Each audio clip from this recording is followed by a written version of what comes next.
Brought to you by Effer Bilena, Beauty in You.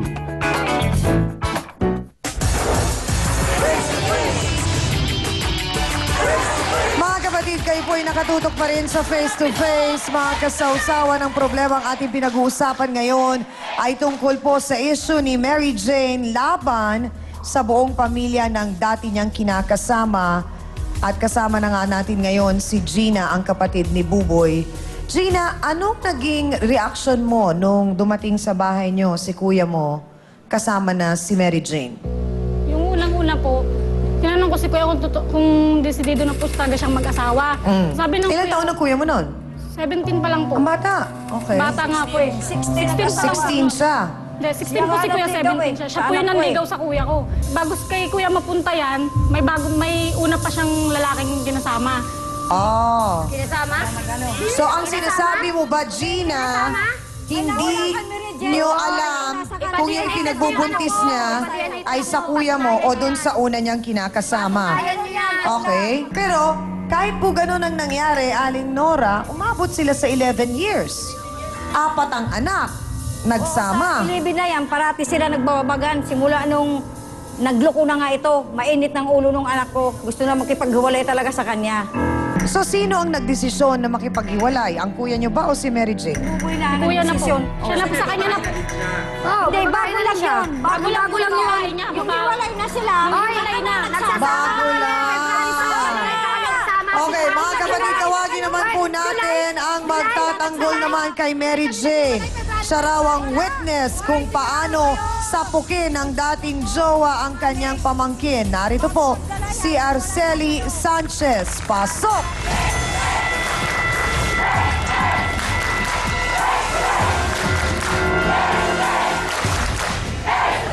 Nay, magandang umaga po sa inyo. Pamangkin po ninyo si Mary Jane. Opo. Ano po ang naikukwento niya sa inyo na sama ng loob niya kay Buboy at sa pamilya Ayun po nga, ni yung- Buboy? Ang ginagawa nito, tumutulong sa asawa para parehas silang may hanap buhay. Ang kaso yung ginagawa nung gano'n niya, pinagbib ko ano-anong binibintang hanggang sa nag-aaway silang palagi. Gaano Yun po ang- katotoo na nakita po ninyo mismo na sinasapok ni Buboy si Mary Jane? Madalas yan, mas yung nanay ko nakikita. Galit ka rin sa kanya, Ha? di ba? Hindi. Kasi yung nanay niya, hindi Ha? niya inalagaan niya nagkasakit. Ha? Sabi mo nga, kung hindi ka pa pumunta sa bahay nila, Hindi. malilinisan yung nanay niya. Teka Kaya lang. nadidiris niya. Ang pag-usapan Ayaw niya natin yung linisan away, nanay na yung nga may gulo niyo. sakit. Oo, Aling Nora, Aling Nora, Wag yung ang sabihin issue na- po dito, natin yung ngayon. Aha. Kung ano yung pinag-uusapan natin, kung ano Doon lang po tayo. Yun ang Doon lang po pag-usapan tayo. natin, hindi yun nung araw. sa palagay po ba ninyo, sobra nang nakialam si Aling Nora sa Talaga, away mag-asawa po? konting away na mag-asawa, nakikialam sila. Yung ba tama?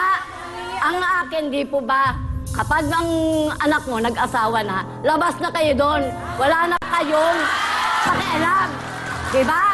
Problema nila yan eh. Sila rin mag-asawa ang mag-aayos. Di ba nag-uusap tayo dati? Hindi, ang Nag-uusap tayo pinag-usap natin dati. yung ngayon, hindi yung araw. Kailan lang siya pumunta sa bahay eh. Kailan lang siya pumunta sa Hindi, bahay. ang pinagalit na dyan. Away nyo. Paano? Ha? Tatatong taon ng patay nanay ko. Paano mo?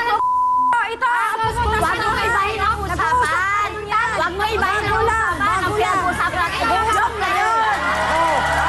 Nako, Hans, reaksyon ng ating mga kasawsawan. Mukhang sumasang-ayon sila kay Aling Araceli na ang pinag-uusapan ay ang problema ngayon, hindi yung problema nung 3 taon. Oo. O sinong may tanong sa ating mga bisita? Ikaw. Oo, ikaw. Ako talaga, ang ma-advise ko sa inyo, ikaw, Nanay Nora, magulang ka, may asawa ng anak mo, kung may mga problema yan, dapat mag-advise ka, huwag kang magsulsol o manghimaso. Ayusin ang problema. Ang kawawa dyan.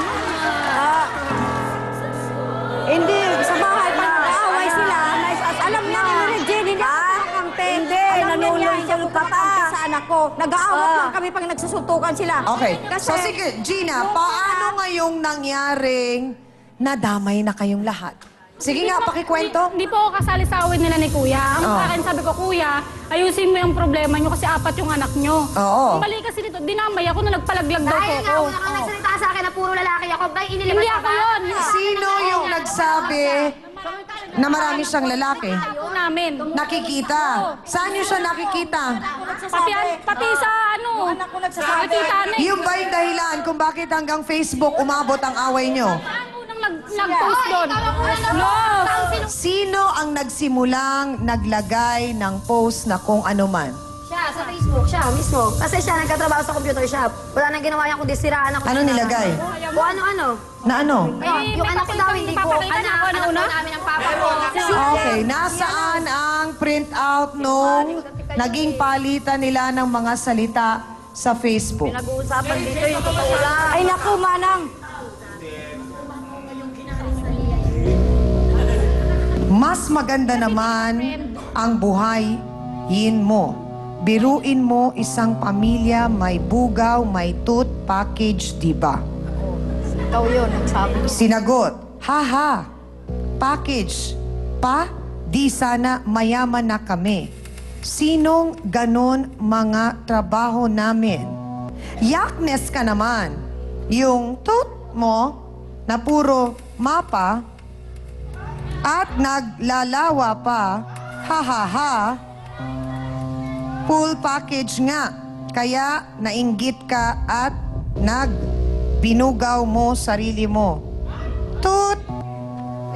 So, itong mga palitan na ito ng mga masasakit na salita na pinrint out, magsisilbi po bang ebidensya yan, attorney? Laban sa kung sino man ang nagsalita ng masakit sa kung sino.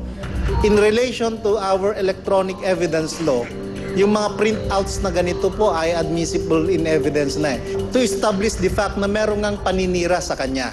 Meron lang nga lang proseso. Ngayon, dahil yung pag-i-establish kasi ng sabi nga criminal offense, kinakailangan ito gamitin niya sa piskalya muna sa pamamagitan ng sinumpang salaysay ng nagrereklamo na nung ganitong panahon ay merong taong may ganitong account at ito ay nakikilala ko, ito ang kanyang address at nag-post siya ng account sa Facebook account niya na discovery ko at ito ay mayroong sinabi laban sa akin na nakakasira sa akin puri, maaaring ito'y gamitin ng ebidensya for purposes of, sabi nga, establishing no kung merong probable cause. Ano ba yung probable cause? Yung probable cause ay ito po ay isang uri ng ebidensya na ilalatag natin sa piskalya upang ang piskalya naman natin o yung mga taga-usig natin sa preliminary investigation stage ay alamin kung meron bang sufisyenteng ebidensya na merong krimeng naganap. At yung inirereklamo ay probably may kinalaman doon sa reklamo. At kung meron siyang makita, isasampa ngayon ng piskal ito sa kaukulang hukuman. Tiyangan.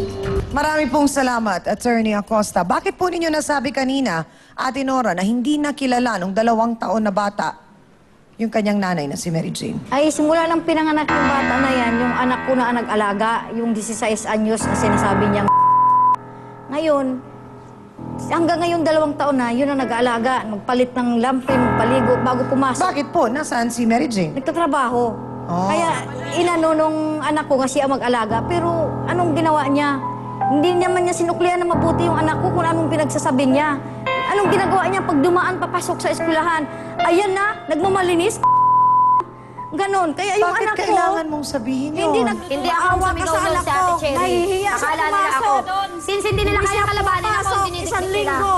Kaya dinimanda sila, nangingi sila ng tawad. Sa aming pagbabalik mga kapatid, mas maintindihan natin ang isyong ito dahil malalaman na natin mismo sa ama ng mga anak ni Mary Jane kung ano ang nangyari sa kanilang relasyon. Huwag po kayong bibitiw sa inyong Barangay Hall on Air Worldwide at magbabalik pa po ang Face to Face. Sagot niya sa akin para daw mag-work yung relationship namin. Ako ang bumuhay sa kanya. Ha? Para lang tumagal ang pagsasama namin. Wow!